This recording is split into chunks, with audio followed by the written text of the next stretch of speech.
Cumprimento a todos os meus irmãos com a paz de Jesus. Seja bem-vindo ao estudo da lição da Escola Sabatina número 4. Mas antes de começar, vamos orar. Pai querido que estás nos céus, aqui estamos na tua presença, eu e os meus irmãos, te adorando e buscando a tua face, buscando a tua bênção, buscando o derramamento do Espírito Santo sobre mim e sobre os meus irmãos. Abre a nossa mente para entendermos a tua mensagem para nós hoje. Responde às preces do teu povo. Supre as necessidades de cada um. É em nome de Jesus que pedimos. Amém, Senhor. O Senhor ouve e liberta. O Deus que você adora ouve. Os ouvidos estão abertos. Queridos, o Senhor não somente ouve, mas Ele também liberta.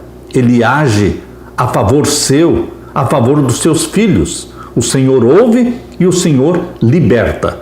O verso áureo diz: clamam os justos, e o Senhor os escuta e os livra de todas as suas angústias. Aleluia! Salmos 34, 17. O Senhor nos ouve, nos escuta e nos livra das nossas angústias. Quem não tem angústia? Quem não tem ansiedade? Quem não passa por momentos difíceis em que se sente deprimido? Meu querido irmão, nós temos um Deus que cuida de nós. Vez após vez, os salmos destacam a verdade de que o Senhor soberano que criou e sustenta o universo também se revela como um Deus pessoal. Um Deus que inicia e mantém um relacionamento com o seu povo. Deus está perto do seu povo e da sua criação, tanto no céu quanto na terra. Deus é um Deus de perto e também um Deus de longe, um Deus presente. Lemos que nos céus o Senhor estabeleceu o seu trono, mas Deus habita com o contrito de coração, com o necessitado. Ele cavalga sobre as nuvens, contudo, está perto o Senhor de todos que o invocam, de todos os que o invocam em verdade. O livro dos Salmos sustenta inabalavelmente a verdade de que o Senhor é o Deus vivo que age em favor daqueles que o invocam. Aleluia! Quando você invoca, quando você clama, você não está falando sozinho. Você tem um Deus que tem os ouvidos abertos para a sua prece, para a sua súplica. Os salmos são significativos precisamente porque são inspirados pelo Deus vivo e se referem a Ele, que ouve as orações e responde às orações. Devemos lembrar que a resposta adequada à proximidade do Senhor consiste em uma vida de fé nele e de obediência aos seus mandamentos. Deus não aceitará nada menos que essa fé e obediência, conforme a história de Israel muitas vezes revelou. O Senhor ouve, o Senhor liberta. Aleluia! Na parte de domingo, meus ossos não te foram encobertos. Quando você estava no ventre da sua mãe, Deus já o conhecia. Deus já estava interessado em você. Você não nasceu por acaso. Quando você nasceu, quando você foi gerado no ventre materno, Deus tinha um plano, Deus tinha uma missão para você. A missão de ser filho e filha de Deus, para revelar o caráter dele, o amor dele nesse mundo. Vamos ler agora Salmo 139. Abra sua Bíblia no Salmo 139. Vamos ver os versos 1 até o verso 18. Leia comigo. Senhor, tu me sondaste e me conheces. Tu conheces o meu assentar e o meu levantar, de longe entendes o meu pensamento.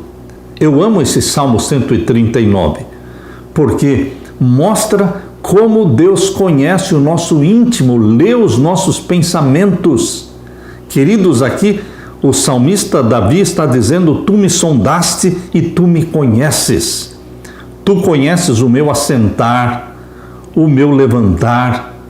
De longe entendes o meu pensamento.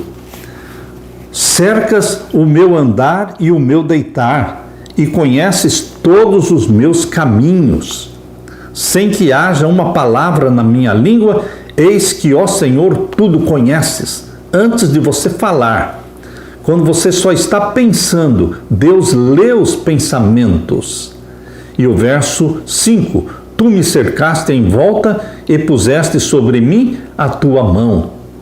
Ele nos cerca como sendo um escudo de proteção. Tal ciência é para mim maravilhosíssima, tão alta que não a posso atingir. Para onde me irei do teu espírito? Ou para onde fugirei da tua face? Deus é onipresente. Ele é onisciente, porque conhece todas as coisas. É onipresente, porque está presente em todos os lugares. Ele é presciente, porque conhece o fim desde o princípio. E ele é onipotente, porque ele pode todas as coisas. Para onde me irei do teu espírito? Não tem como fugir de Deus. Jonas tentou fugir de Deus, mas Deus o achou lá no fundo do navio. Queridos, Deus está em todos os lugares e Ele conhece todas as coisas. Verso 8, se subir ao céu, tu aí estás. Se fizer no Seol, ou seja, na sepultura, a minha cama, eis que tu ali estás também. Não tem como fugir de Deus. Verso 9, se tomar as asas da alva, se habitar nas extremidades do mar, até ali a tua mão me guiará e a tua destra me susterá. Verso 11, se disser, de certo que as trevas me encobrirão, então a noite será luz à roda de mim. Nem ainda as trevas me escondem de ti, mas a noite resplandece como o dia, as trevas e a luz são para ti a mesma coisa. Deus é luz, e onde Ele está, existe luz. Desaparecem as trevas. E o verso 13, pois possuíste os meus rins, entreteceste-me no ventre da minha mãe. Aqui está o entendimento do salmista Davi de que ele não nasceu por acaso. Deus estava presente já na sua concepção, porque ele diz aqui, possuíste os meus rins, entreteceste-me no ventre da minha mãe. Que lindo propósito Deus tem com os seus filhos. Queridos, nós nascemos porque Deus planejou que nascêssemos. Deus estabeleceu uma missão. Assim como o Filho de Deus unigênito, Jesus, nasceu com uma missão, você e eu também nascemos com uma missão. O problema é que a maioria não aceita ou rejeita a missão de Deus. Mas você e eu aceitamos a missão de Deus para nós. E aqui diz o verso 14, eu te louvarei, porque de um modo terrível e tão maravilhoso fui formado, maravilhosas são as tuas obras, e a minha alma o sabe muito bem. Queridos, nós cremos neste Deus que nos criou de uma forma tão maravilhosa. Os meus ossos, diz o verso 15, não te foram encobertos, quando no oculto fui formado e entretecido como nas profundezas da terra. Verso 16, os teus olhos viram o meu corpo ainda informe. Quando você estava no ventre materno, sendo formado, aqui diz o salmista Davi, os teus olhos me viram o meu corpo ainda informe, e no teu livro todas estas coisas foram escritas, as quais iam sendo dia a dia formadas, quando nem ainda uma delas havia. Por isso, meu querido irmão, o aborto é um crime, o aborto é um pecado, porque a vida já existe e Deus está presente nesta criaturinha que está sendo gerada no ventre materno. Agora leia comigo o verso 23. Sonda-me, ó Deus, e conheces o meu coração. Veja a súplica do salmista Davi, que deve ser a minha e a sua súplica também. Sonda-me, ó Deus, e conhece o meu coração. Prova-me e conhece os meus pensamentos. E o verso 24, vê se há em mim algum caminho mau. Davi queria ser melhorado, Davi queria ser corrigido, Davi queria ser aperfeiçoado, e assim deve ser você e eu. Nós deveremos pedir a Deus: vê se há em mim algum caminho mau, revela-me os meus defeitos de caráter que ainda não tenho consciência deles, mostra-me pecados ocultos que eu ainda estou praticando inconscientemente. Eu quero crescer na santificação, eu quero ser mais semelhante a Jesus. Por isso, esta oração de Davi aqui: vê se há em mim ainda algum caminho mau e guia-me pelo caminho certo, e guia-me pelo caminho eterno. Queridos, Davi queria ser guiado pelo caminho eterno, pelo caminho da santidade. E assim você, e assim eu, todos nós deveremos ter esse desejo. Como é que esses versos retratam poeticamente o poder de Deus? O poder de Deus está presente. O poder de Deus é revelado através da sua bondade e amor e misericórdia. Você já quis ajudar alguém, mas não tinha meios de ajudar? Da mesma forma, algumas pessoas já tentaram ajudar você, mas não entenderam suas necessidades. Diferentemente das pessoas mais amorosas e mais bem intencionadas, Deus nos conhece perfeitamente, bem como nossas circunstâncias, e Deus tem os meios para nos ajudar. Ele quer nos ajudar, Ele pode nos ajudar, e se você permitir, porque Ele precisa do seu sim, o livre-arbítrio tem que ser exercido a favor de Deus, Ele vai nos ajudar. Portanto, as promessas de Deus, de ajuda, de libertação, não são somente clichês, mas firmes garantias. A onisciência divina envolve o tempo, o ser interior, o espaço, toda a existência do salmista. Essa maravilhosa verdade sobre Deus, nos conhecer intimamente, não deve nos assustar, mas nos consolar. Quem poderá melhor nos entender do que Deus, o nosso Criador? Mas deveremos ser levados aos braços de Jesus, descansar nos braços de Jesus e entender que tudo que Ele pôde, Ele realizou por nós, quando morreu na cruz do Calvário, quando ressuscitou e subiu ao céu e se tornou nosso defensor, nosso representante.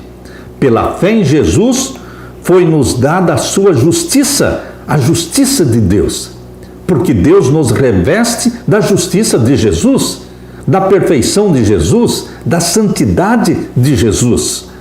Destaca-se aqui no Salmo a presença divina, com a descrição de Deus chegando até o mais profundo do abismo, até o mais profundo da sepultura, e as trevas, lugares não retratados comumente como sua habitação. A presença de Deus também é comparada às asas da alvorada do leste para alcançar os confins dos mares no oeste. Essas imagens transmitem o fato de que não há no universo nenhum lugar em que estejamos fora do alcance de Deus. Embora Ele não faça parte do universo, como acreditam alguns, Ele está perto de tudo. O Senhor não apenas criou o universo, mas também sustenta o universo. Como aquele que sabe tudo sobre nós, Deus pode nos ajudar e nos pode restaurar. A percepção da sua grandeza provoca no salmista Davi uma explosão de louvor e uma confiança renovada. Ele aprecia a investigação divina. Ele pede para ser investigado. Sonda-me, ó Deus, e conhece o meu coração. Prova-me e conhece os meus pensamentos. Ele quer ser aperfeiçoado, ele quer crescer na santidade. Por isso ele diz: vê se há em mim algum caminho mau. Assim deve ser você, assim devo ser eu. Deveremos orar também como Davi orou e pedir mais santidade. Dá-me da tua santidade, Jesus. Aleluia. Na parte de segunda-feira, garantia do cuidado divino. Como Deus se envolve com a nossa vida? É um Deus presente, envolvido com você? Aquilo que acontece para você, de bom ou de ruim, tudo passou pelas mãos do nosso Pai. Ele mediu, ele pesou antes de liberar cada prova, cada provação. Ele está envolvido com a sua vida por inteiro. Abra sua Bíblia no Salmo 40, o Salmo 40, e vamos ver os versos 1 até o verso 3. Salmo 40, verso 1 até o verso 3. Leia comigo. Esperei com paciência no Senhor, e Ele se inclinou para mim e ouviu o meu clamor. Você precisa de outro Deus? Eu estou plenamente satisfeito com esse Deus, que é um pai, que é um irmão, que é um amigo, que é um protetor e um provedor, e que inclina seus ouvidos para as nossas orações. Esperei com paciência no Senhor, e Ele se inclinou para mim e ouviu o meu clamor. E o verso 2, tirou-me de um lago horrível, de um charco de lodo, pôs os meus pés sobre uma rocha, firmou os meus passos. Queridos, Deus nos tira de qualquer situação, mesmo quando você está atolado em dívidas, atolado em pecados, atolado em situações que parece que não existe nenhuma solução. Ele pode sim tirar você do lodo, do charco de lodo, e colocar os seus pés sobre uma rocha. Que rocha? A rocha da nossa salvação? Jesus Cristo, a rocha eterna. E o verso 3 diz: e pôs um novo cântico na minha boca. Você está chorando? Você está sentindo angústia? Ele colocará um novo cântico na sua boca, como fez com Davi. Um hino ao nosso Deus. Muitos o verão e temerão e confiarão no Senhor. Muitos verão a Deus através de você. Muitos verão Deus através do seu cântico de louvor, mesmo nas horas tristes. Meu querido irmão, lemos também no capítulo 50, no Salmo 50. O Salmo 50, vamos ver então o verso 15. Leia comigo. Invoca-me no dia da angústia, e eu te livrarei, e tu me glorificarás. Me invoque, clame por mim, busque. Aquele que me busca, me acha. Aquele que clama, eu ouvirei. Invoca-me no dia da sua angústia, meu irmão. Por que sofrer sozinho? Você tem a quem clamar. Você tem os ouvidos abertos de Jesus para ouvir a sua prece, a sua angústia. Eu te livrarei, é a certeza absoluta que Deus nos dá. Eu te livrarei e tu me glorificarás. E agora no capítulo 55, melhor, o Salmo 55, vamos ler então o verso 22. Lança o teu cuidado sobre o Senhor, e Ele te susterá. Por que você quer carregar sozinho o seu fardo? Lance sobre Jesus Cristo o seu fardo, o seu cuidado, e Ele te susterá. Nunca permitirá que o justo seja abalado. Provados, sim. Testados, sim. Mas derrotados, nunca. Nunca permitirá que o justo seja abalado.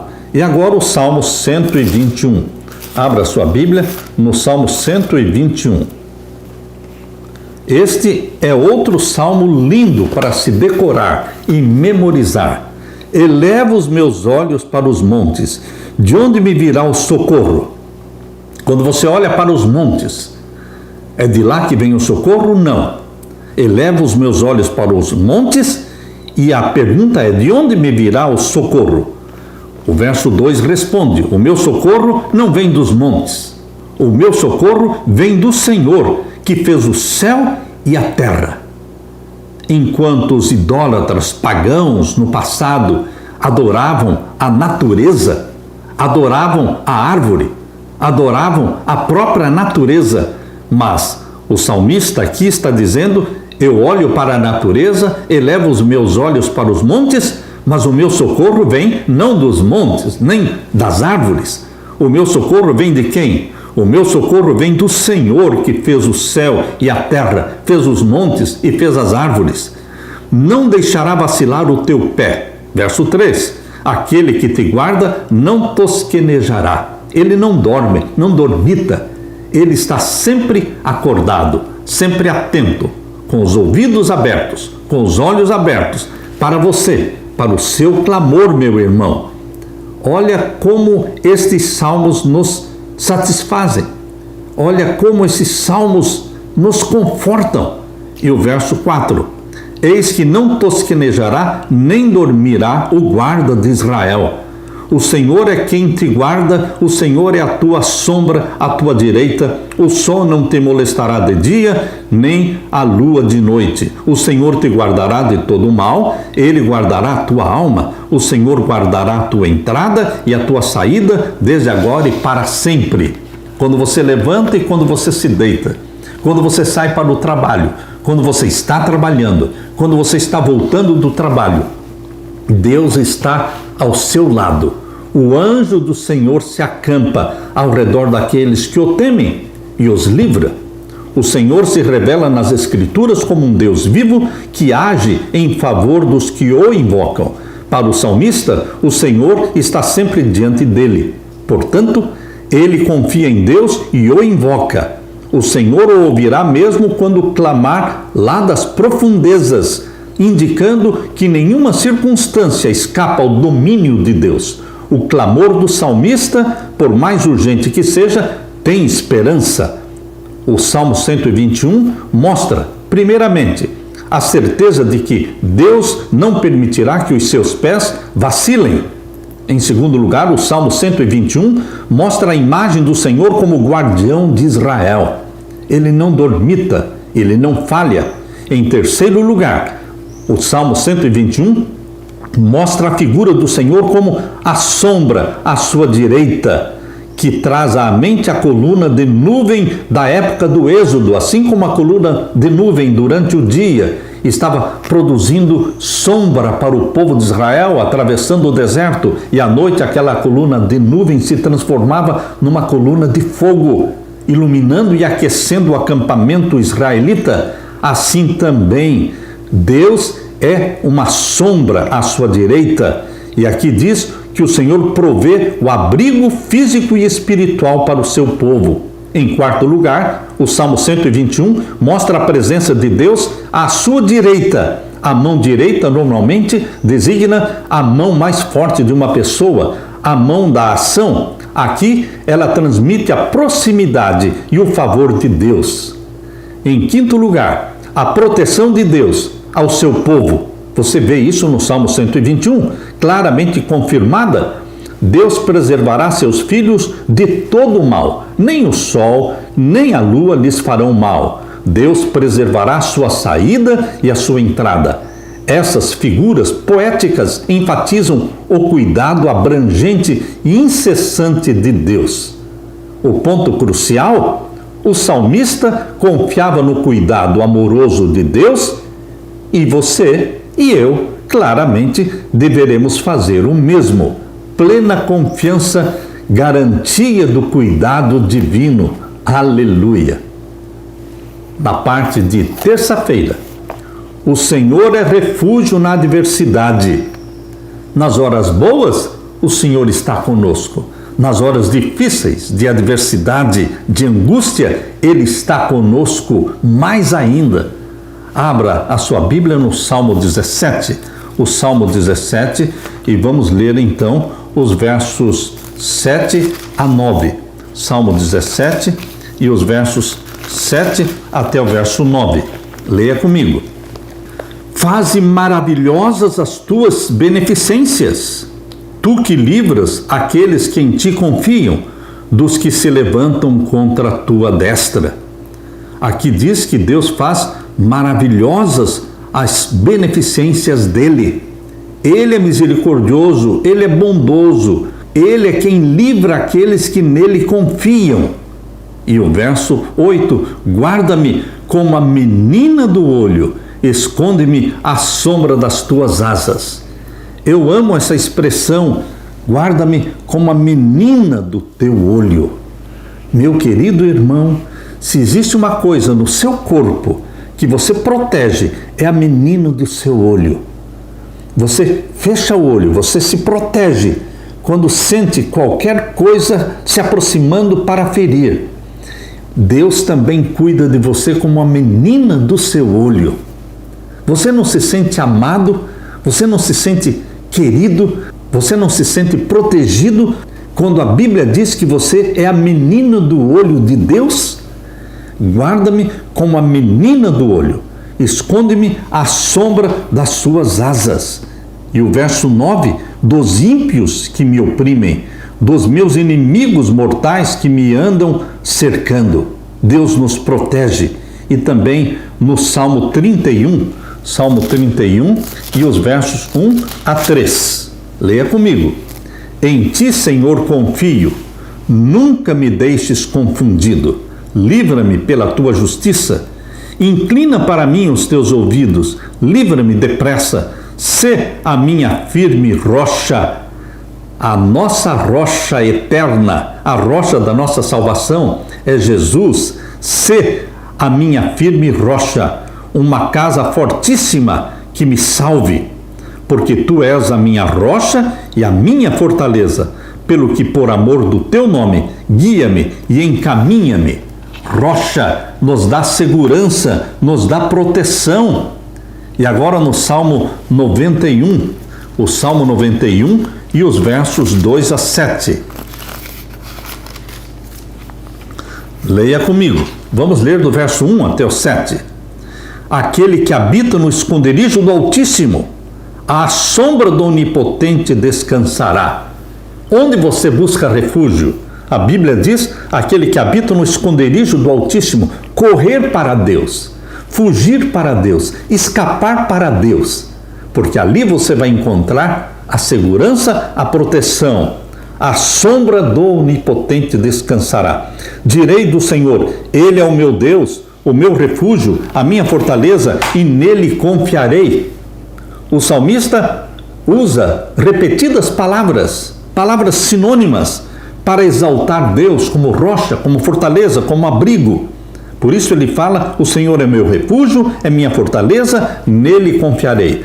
Porque ele te livrará do laço do passarinheiro e da peste perniciosa, das armadilhas que Satanás coloca no seu caminho. Ele livra você, livra do laço, das armadilhas e da peste perniciosa. Neste tempo de pandemia, de pestes, Deus é quem nos livra da peste perniciosa maligna. Verso 4, ele te cobrirá com as suas penas, e debaixo das suas asas estarás seguro. A sua verdade é escudo e broquel. Aqui o salmista usa a imagem de uma ave que protege os seus filhotes com as suas asas. Deus nos protege debaixo das suas asas. Ali estaremos seguros. Verso 5, não temerás espanto noturno, nem seta que voe de dia. Seta ou tiro ou balas perdidas. Aqui diz que não temerás nenhum espanto noturno, nem seta que voe de dia. E o verso 6, nem peste que ande na escuridão, nem mortandade que assole ao meio-dia. 1000 cairão ao teu lado e 10.000 à tua direita, mas tu não serás atingido. Deus nos protege. Deus permite que você seja atingido muitas vezes, como aconteceu com Jó, mas meu querido irmão, tudo que vem até você passou pelas mãos do Pai. Ele mediu, ele pesou, e ele te dá força para você suportar a provação. O salmista passa por diferentes problemas e neles volta-se para o Senhor, que é um refúgio em todas as adversidades. A confiança é uma escolha deliberada de reconhecer o senhorio de Deus sobre a vida em todas as circunstâncias. Se a confiança não funciona na adversidade, não funcionará em nenhum outro tempo. O que você mais precisa é confiar em Deus na hora difícil. O testemunho do salmista é: diz ao Senhor, tu és o meu refúgio e a minha fortaleza, o meu Deus em quem confio. brota da sua experiência passada com Deus e fortalece a sua fé para o futuro. O salmista chama Deus de Altíssimo e Onipotente, lembrando-se da grandeza insuperável do seu Deus. O salmista também fala da segurança que se pode encontrar em Deus. E ele usa a palavra esconderijo para Deus. Ele é o nosso esconderijo, ele é o nosso abrigo, ele é o lugar secreto para onde corremos em busca de amparo, de ajuda. Ele é sombra, ele é refúgio, ele é fortaleza, ele é asas da ave que cuida do seu filhote. Deus nos protege, ele é escudo, ele é proteção, ele é morada. Essas imagens representam refúgios seguros na cultura do salmista. Basta pensar no calor insuportável do sol naquela parte do mundo para então apreciar a sombra ou recordar os tempos das guerras na história de Israel. Meu querido irmão, Deus é tudo. O que o salmista está falando é que Deus é tudo. Tudo que você possa imaginar. Isso é Deus na sua vida. E agora compare com Mateus capítulo 23. Mateus capítulo 23 e o verso 37. Aqui em Mateus estão as palavras de Jesus. Quando Jesus chorou sobre Jerusalém. Jesus chorou sobre Jerusalém. E no verso 37 do capítulo 23 de Mateus diz: Jerusalém, Jerusalém, que matas os profetas e apedrejas os que te são enviados. Quantas vezes quis eu ajuntar os teus filhos, como a galinha ajunta os seus pintos debaixo das asas, e tu não quiseste.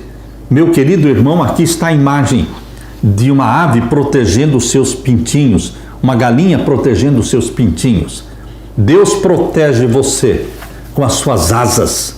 Meu querido irmão, uma das metáforas mais profundas é a que se refere a estar à sombra das tuas asas, protegido sob as asas de Deus. Essa metáfora sugere conforto e segurança, indicando a proteção de uma ave-mãe. O Senhor é comparado a uma águia que protege seus filhotes com as suas asas, e uma galinha que reúne seus filhotes sob as suas asas. O Senhor é o meu e é o seu refúgio na adversidade. Ele é uma mão estendida para você na hora dura e difícil. Ele é um ouvido aberto para ouvir o seu clamor. Ele tem olhos abertos olhando para você como a menina dos seus olhos. Aleluia! Na parte de quarta-feira, defensor e libertador, alguém que luta por nós. Miguel, o grande príncipe, se levanta pelos filhos do seu povo. Na hora da angústia, qual nunca houve, na hora difícil, ele não fica passivo. Ele é um ativo defensor e libertador. Vamos ler aqui na primeira carta de Paulo aos Coríntios. A primeira carta de Paulo aos Coríntios, o capítulo 10, versos 1 até o verso 4. Leia comigo.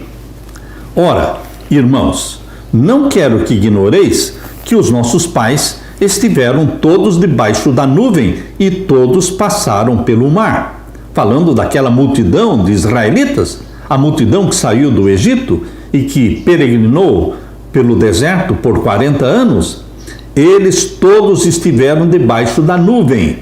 A nuvem não era outra coisa senão Deus presente, produzindo uma sombra refrescante para eles naquele deserto causticante, um sol causticante, mas eles estavam abrigados debaixo da nuvem. E à noite, a nuvem se transformava numa coluna de fogo, iluminando e aquecendo o acampamento. Queridos, a nuvem ou a coluna de fogo era um sinal de que Deus estava perto deles. Um Deus pessoal, um Deus real. E todos passaram pelo mar. Todos eles atravessaram o mar. Por terra seca, eles atravessaram o mar vermelho. Os egípcios foram mortos, afogados no mar. Mas o povo de Deus passou em segurança pelo mar. Todos estiveram debaixo da nuvem, todos passaram pelo mar. E o verso 2, e todos foram batizados em Moisés, na nuvem e no mar. É um símbolo de batismo. assim como você é mergulhado nas águas do batismo, assim também Paulo aqui usou esta ilustração, falando que eles todos foram batizados lá no Mar Vermelho. Quando atravessaram pelo Mar Vermelho, estavam sendo batizados na nuvem e no mar. Meu querido irmão, Paulo está usando a experiência de Israel para fortalecer a sua confiança nesse mesmo Deus. O Deus dos milagres, das grandes maravilhas lá do Antigo Testamento, é o mesmo Deus do Novo Testamento. É o seu Deus e é o meu Deus. E o verso 3 diz: e todos comeram de um mesmo maná espiritual. Todos comeram do maná que caía do céu, todas as manhãs. Todas as manhãs caía o maná. Na sexta-feira caía em dobro. Êxodo capítulo 16 diz que na sexta-feira eles colhiam em dobro, porque no sábado não caía. No sábado eles comiam o que Deus tinha dado para eles na sexta-feira. Isto significa que na sexta-feira nós deveremos preparar o alimento que Deus nos dá para comer no sábado. O alimento do sábado é dado na sexta-feira. No sábado não caía o maná. Aqui está um princípio, meu querido irmão. Todos comeram do maná espiritual. E hoje você continua se alimentando do maná, que é o pão da vida. Jesus disse: eu sou o pão da vida. Você come deste pão, você bebe desta água, porque Jesus disse: eu sou a água da vida. Aquele que beber de mim nunca mais terá sede. Meu querido irmão, Jesus Cristo é o seu pão, é a sua água. E aqui diz o verso 4: e beberam todos de uma mesma bebida espiritual, porque bebiam da pedra espiritual que os seguia. Aquela rocha que jorrava água era Cristo Jesus. Tudo ali era milagre. Tudo era milagre. A nuvem era a presença de Jesus. A coluna de fogo era a presença de Jesus. E assim como a nuvem e a coluna de fogo os seguia, Aqui também diz que a pedra, a rocha que jorrava água, os seguia. Leia de novo, verso 4. E beberam todos de uma mesma bebida espiritual, porque bebiam da pedra espiritual que os seguia. E a pedra era Cristo. Queridos, onde eles estavam acampados, para onde eles iam no deserto, lá estava a rocha, jorrando água. Eles não beberam água uma ou duas vezes, eles bebiam água diariamente. E de onde vinha esta água para alimentar uma multidão que passava de 2 milhões de homens e mulheres e crianças? De onde eles bebiam água? No deserto, da rocha. Mas quantos dias na semana? 7 dias na semana. Eles não ficavam nem um dia sem beber água. Por isso a Bíblia diz que aquela rocha era Cristo. Aquela pedra os seguia. A nuvem os seguia. A pedra os seguia. Meu querido irmão, aqui diz Paulo que a presença de Deus, constante e contínua, lá no deserto, representa a presença de Deus contínua e constante na sua vida hoje. Aleluia! Quando você encontrar dificuldades que parecem intransponíveis, olhe além das dificuldades, olhe além do monte, olhe para o Criador do céu e da terra, de onde virá o socorro. Com Deus ao seu lado e ao meu lado, nós crentes não temos nada a temer. Por isso, Jesus Cristo repete várias vezes: não tenham medo, não tenham medo. O amor de Deus expulsa fora o medo. Deus é o nosso defensor e libertador. Aleluia! Na parte de quinta-feira, auxílio do santuário. O santuário no Antigo Testamento era a casa de Deus, porque ali estava a presença de Deus no Santíssimo, através daquela glória chamada Shekinah. Queridos, hoje também Deus está sentado no Santíssimo do Santuário Celestial. Ali está o trono de Deus. E é dali do Santuário Celestial hoje que vem um auxílio para você, o auxílio do santuário. Ali nós temos o trono do Pai e ali nós temos o trono do Filho. Pai e Filho trabalham ali no Santuário Celestial. e o Espírito Santo está sendo derramado sobre você. Eles trabalhando por nós no céu, no santuário celestial, e o Espírito Santo presente em você, vivendo em você. Meu querido irmão, nós temos aí Pai, Filho e Espírito Santo envolvidos em salvar, em santificar. Abrindo a palavra de Deus em Salmos 3, verso 4. Abra sua Bíblia no Salmo 3 e o verso 4. Leia comigo. Com a minha voz clamei ao Senhor, Ele me ouviu desde o seu santo monte. O santo monte é uma alusão ao monte onde estava o templo. O templo foi construído no Monte Moriá, no mesmo lugar, no mesmo monte onde Deus pediu para Abraão sacrificar Isaque. E foi ali que Deus proveu um cordeiro para Abraão.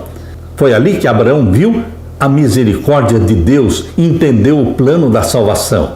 Neste Monte Moriá foi construído o templo. E queridos, quando fala aqui o Santo Monte, se refere ao monte onde estava o templo do Senhor.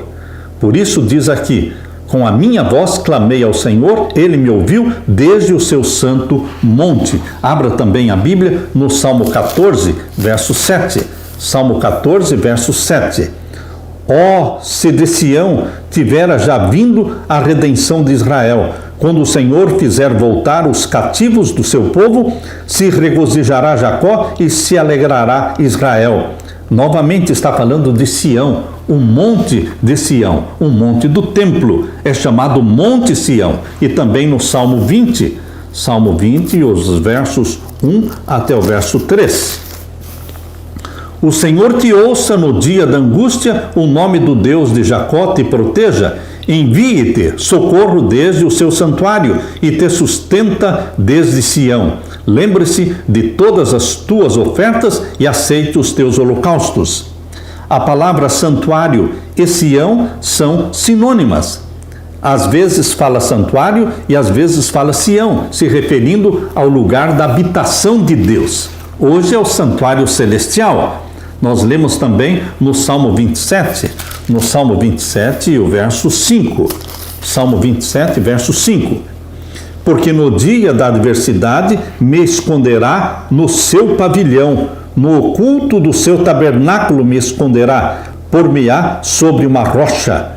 Deus nos protege e esta proteção vem do oculto do seu tabernáculo.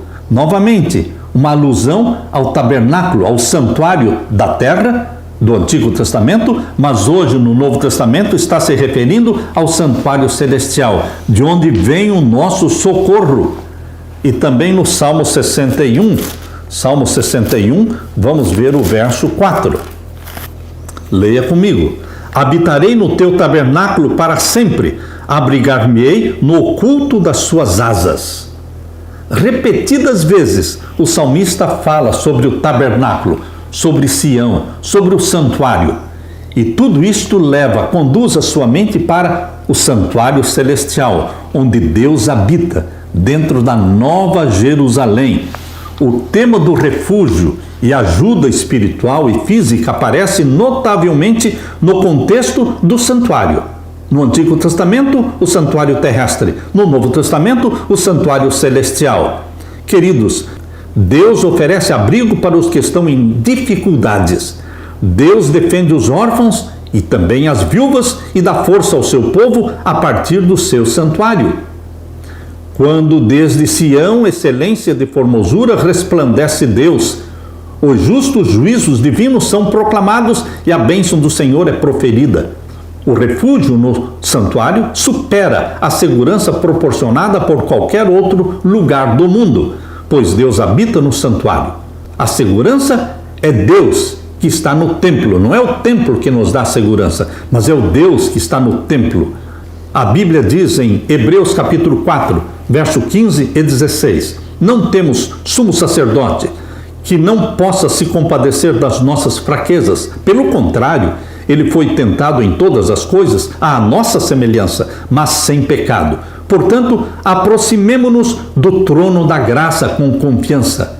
Mais uma vez, o convite de Paulo aqui em Hebreus 4, convidando você para se aproximar do templo, do santuário, do tabernáculo celestial, onde Deus habita. Aproximemo-nos do trono da graça. O trono de Deus está no Santíssimo.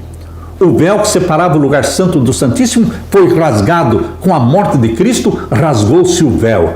E hoje, em nome de Jesus, pelos méritos de Jesus, você tem acesso ao Pai no Santíssimo. Meu querido irmão, o véu foi rasgado. E o acesso está livre pelo sangue de Jesus Cristo, pela intercessão de Jesus Cristo. Aproximemo-nos do trono da graça com confiança, a fim de recebermos misericórdia e encontrarmos graça para ajuda em momento oportuno. Hebreus 4, 15 e 16. Nada em nós nos dá qualquer mérito diante do Senhor. É somente quando temos um relacionamento estreito, íntimo com Deus, por meio do arrependimento e da aceitação da graça e do perdão divinos. É somente assim que podemos rogar pela garantia da libertação divina. O serviço do santuário representava a salvação encontrada em Jesus. E hoje, Jesus, nosso Salvador, está no santuário.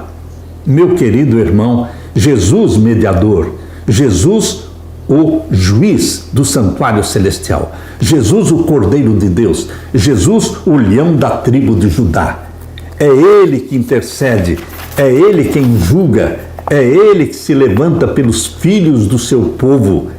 Ele é o nosso defensor e libertador. Aleluia!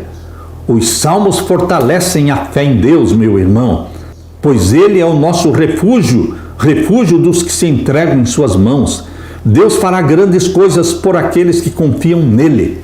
A razão pela qual seu povo não tem maior força é que confiamos demais em nossa própria sabedoria e não damos ao Senhor Deus oportunidade para revelar o seu poder em nosso favor. Se pusermos nossa confiança inteiramente nele e lhe obedecermos fielmente, Deus ajudará a você e a mim, como filhos fiéis, em todas as emergências. As maiores vitórias da Igreja de Cristo, ou do cristão em particular, não são as que são ganhas pelo talento, ou pela educação, ou pela riqueza, ou favor dos homens. Não. As maiores vitórias são as vitórias obtidas na sala da audiência de Deus. Quando você, pela fé, dirige o seu pensamento para o santuário celestial, onde Jesus Cristo intercede por você. As maiores vitórias são obtidas na sala da audiência de Deus, quando a fé cheia de ardor e agonia lança a mão do braço do Todo-Poderoso. Patriarcas e Profetas, página 164. Quando tudo vai bem, nós nos mantemos fiéis a Deus, porque na hora difícil, na hora da dificuldade, nós vamos precisar desta fé que foi fortalecida nos bons momentos. Querido amigo, querido irmão e querida irmã, Jesus Cristo é o libertador e o defensor. Jesus Cristo é a mão que se estende para socorrer e você é a menina dos olhos de Deus. Alegre-se com esta bendita esperança, com este conforto que Deus nos dá. Deixe-me orar com você.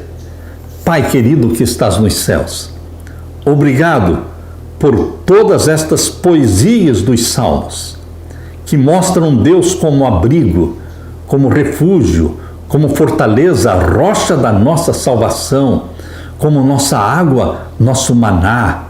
Pai eterno, obrigado por este fortalecimento que nos vem através dos salmos. Derrama sobre mim e os meus irmãos o Espírito Santo. Alimenta-nos, Pai. É em nome de Jesus Cristo que pedimos. Amém, Senhor. E amém.